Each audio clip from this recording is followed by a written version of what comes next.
कांग्रेस ने आरोप लगाया है कि इस वक्त दिल्ली में बीजेपी का ही हुक्म चल रहा है। बीजेपी अपने मुताबिक अफसरों के तबादले करवा रही है, पुलिस डिपार्टमेंट में तब्दीलियां कर रही है। अब जवाब में बीजेपी कहती है कि प्रदेश कांग्रेस अध्यक्ष अरविंदर सिंह लवली बौखला गए हैं। हालांकि खुद बीजेपी के अलग अलग नेताओं की बात सुनकर ऐसा नहीं लगता कि कांग्रेस के आरोपों में कोई अतिशयोक्ति है। बीजेपी केंद्र में सत्ता होने का फायदा दिल्ली के प्रशासन में लेने की कोशिश में जुट गई है।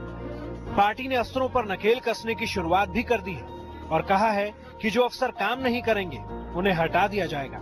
जनता के लिए कोई भी अफसर, कोई भी चीज जो काम नहीं करेगा, अगर वो जनता के लिए लायबिलिटी है, अगर वो करप्शन को कम नहीं करता, अगर वो भ्रष्टाचार को कम नहीं करता, जनता की सुविधाओं का ध्यान नहीं रखता, तो उसको दिल्ली के किसी भी डिपार्टमेंट में, इंक्लूडिंग एमसीडी, मैं एमसीडी की भी बात कर रहा हूं, इसलिए मैं दिल्ली सरकार की बात नहीं कर रहा हूं, उसको अपने जगह पर रहने का कोई अधिकार नहीं है। 2 दिन पहले ही बीजेपी की मांग पर पुलिस अफसरों के तबादले हुए। फिर दिल्ली के मुख्य सचिव को भी बीजेपी नेताओं की मांग पर बदल दिया गया, लेकिन ये बात कांग्रेस को रास नहीं आई।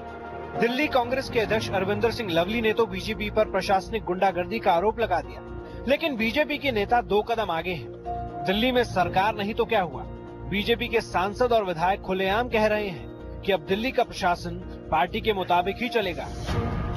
में लवली जी ने 15 साल सत्ता का मजा चखा है और जब किसी की सावन के महीने में फूट जाती है तो दुनिया हरी हरी नजर आती है, इसलिए उस बेचारे को सत्ता से बाहर हो गया। मेरा मित्र है, मैंने काम किया है अच्छा उसके साथ, विधायक लवली जी के साथ, लेकिन मुझे लगा है उनको फोबिया हो गया है किसी प्रकार।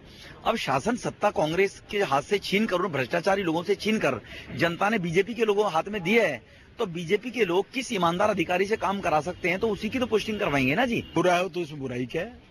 बीजेपी के पास मैंडेट है, दिल्ली की 7 लोकसभा सीटें हैं, केंद्र में सरकार है, सबसे बड़ा दल है विधायक दल, लोगों के प्रति हम आंसरेबल हैं, अकाउंटेबल हैं, लोग हमसे प्रश्न पूछते हैं, तो प्रशासन चुस्त दुरुस्त हो, ये हमारी जिम्मेवारी है। दिल्ली की सत्ता से दूर रह गई बीजेपी केंद्र में सरकार में आने के बाद इस कमी को दूर करने में लगी।